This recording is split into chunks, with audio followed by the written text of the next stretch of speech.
Hello friends, welcome back to my channel Radha Aari creation. இன்றைக்கி வந்துட்டு நம்ம நீடில் பற்றின இன்ஃபர்மேஷன் தான் நம்ம பார்க்க போகிறோம். சுகர் பீடு வந்துட்டு எந்த மாதிரி நீடிலில் வந்துட்டு போட்டால் நல்லா பெட்டராக இருக்கும்னு சொல்லி கேட்டிருந்தீங்க. நான் 2 நீடிலுமே யூஸ் பண்ணுவேன்.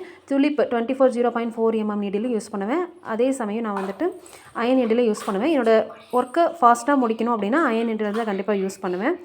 அயன் நீடில் வந்துட்டு கண்டிப்பாக ப்ராக்டிஸ் இல்லாமல் யாரும் போட முடியாது. அதுவே துலிப் பிராண்டாக இருந்தால் கண்டிப்பாக பிகினர்ஸ் கூட நம்மளால் பீடை வந்துட்டு லோட் பண்ணி ஈஸியாக போட முடியும்.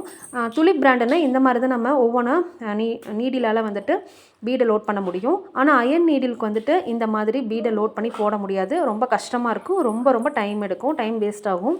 ஸோ அதனால் அயன் நீடியில் வந்துட்டு எப்படி பீடை லோட் பண்ணலாம் அப்படிங்கிற டிப்ஸ் கொடுக்குறேன். இப்போ பாருங்கள், இப்போ ஒரு பாக்ஸில் நீங்கள் வந்துட்டு இந்த மாதிரி பாக்ஸில் நீங்கள் வந்துட்டு ஸ்டோர் பண்ணி வச்சுருந்தீங்க சுகர் பீடு அப்படின்னா, அந்த பாக்ஸை வந்துட்டு நல்லா சாய்ச்ச மாதிரி பிடிச்சிக்கோங்க. சுகர் பீடு வந்துட்டு நான் லோட் பண்ணுற மாதிரி அழகாக சாய்ச்ச மாதிரி அழகாக பொறுமையாக மேலாக இருக்கிற பீடை வந்துட்டு அழகாக லோட் பண்ணிங்க அப்படின்னா சூப்பராக வந்துட்டு நீடியில் பீடு வந்துட்டு அழகாக லோட் ஆயிரும்.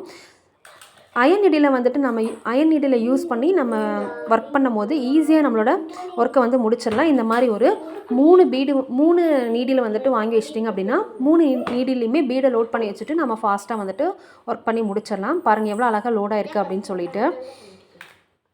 இந்த மாதிரி சாய்ச்ச மாதிரி நம்ம நீடில் லோட் பண்ணும் போது அழகாக போய் பீடை லோட் பண்ணும் போது அழகாக போய் நீடில் லோட் ஆகிக்குது. ஸோ இதுக்கு மட்டும் நல்லா ப்ராக்டிஸ் வேணும் அயன் நீடில் போடுறதுக்கு, சரிங்களா? ரொம்ப எண்டு வரைக்கும் நீங்கள் பீடை வந்துட்டு லோட் பண்ணிக்காதீங்க. கொஞ்சம் கேப் விட்டுருங்க. எந்த அளவுக்கு அப்படின்னா பாருங்கள், இந்த அளவுக்கு கொஞ்சம் கேப் விட்டுட்டு போடுங்க. அப்போ தான் நம்ம பீடை அட்ஜஸ்ட் பண்ணி நம்மளால் போட முடியும். கையில் பிடிச்சிக்கிறதுக்கும் நீடிலால் பிடிச்சிக்கிறதுக்கும் நல்லா வசதியாக இருக்கும். ஸோ நல்லா ப்ராக்டிஸ் இருக்கிறவங்க வந்துட்டு நீடிலோட டிப் பாயிண்ட் கொஞ்சோண்டு தான் கேப் இருக்கும். ஸோ அந்த அளவுக்கு அவங்க வந்துட்டு என்ன பண்ணுவாங்க அப்படின்னா பீடை லோட் பண்ணிவிட்டு ஈஸியாக வந்துட்டு அவங்க ஒர்க் பண்ணி முடிச்சுருவாங்க. ஸோ இந்த மாதிரி தான் நம்ம வந்துட்டு அயன் நீடில் யூஸ் பண்ணி சுகர் பீடை வந்துட்டு ஸ்டிச் பண்ணணும்.